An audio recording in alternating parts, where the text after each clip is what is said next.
2023-cü il sentyabr ayı idi. Hərbi səfərbərlik elan edilmişdi. Ana oğlu üçün çanta hazırlayırdı.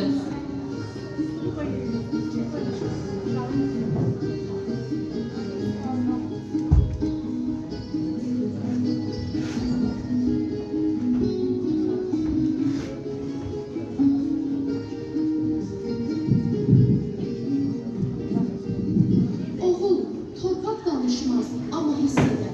Xocalı, Xankəndi, kədərlə gözlədi.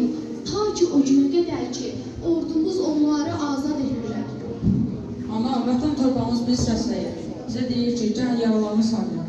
Biz də and istəyik, vətən tamamilə geri dönməyəcək. Həmişə fikir edirdim ki, Xocalı, Xankəndi işğal altındadır. Prezidentimiz ilham edib demişdi axı. Nə var, nəyi edəcəyimizi yaxşı bilirik.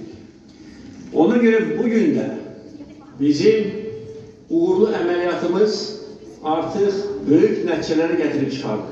Və nəyi, necə, nə vaxt etmək lazımdır, bunu mən bilirəm. Azərbaycan xalqı mənə inanır və mən də bu inama arxalanaraq bütün lazımi tədbirləri görürəm. Əskər çantasını götürdü və anası onu qucaqladı. Ana həm qürurlu, həm də narahat idi.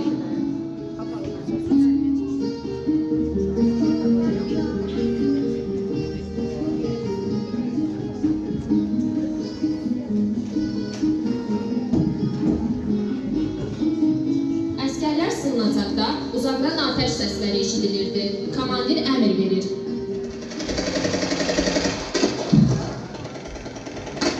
Əsgərlər yolumuz tutmalıdır. Addım gələcək, qorxmalıyıq. Amma mən qarşıda görəyəcəm. Bu gün inanım, qəlbə bizim olacaq. Afərin git, qorxma, vətən bizimdir.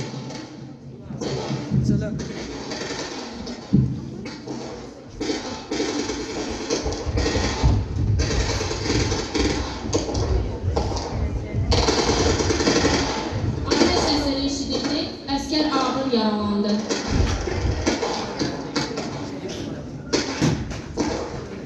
Əskərin yanındakı komandir və onun cəbhə yoldaşı əskəri cəbhədən kənara çəkdilər.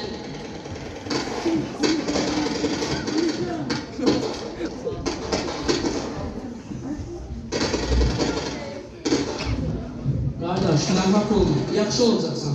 Axan qanlar hamısı vətən üçündür.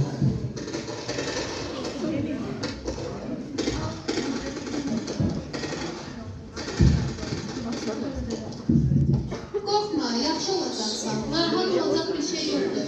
Bilirsən, mən hər gün burada onlarla əsgərin yarasını sayıram. Və hər dəfə də fikirləşirəm. Bu axıdılan qanlar yerə yox, tarixə qarışır.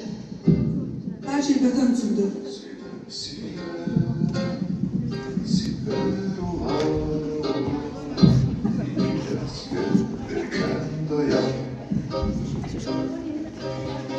Beləliklə, zəfər bizim olmuşdu.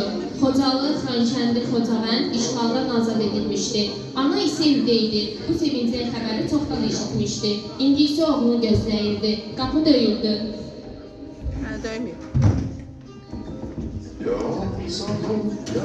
Ana həyəcanla qapını açdı. Budur, oğlu qarşısında idi.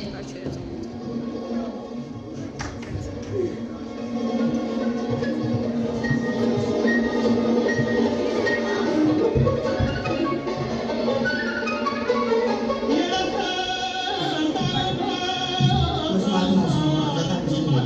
Eskidən artıq Xankəndi, Xocalı, Xocavənd, Abdam, Abdərə, İslamımıza.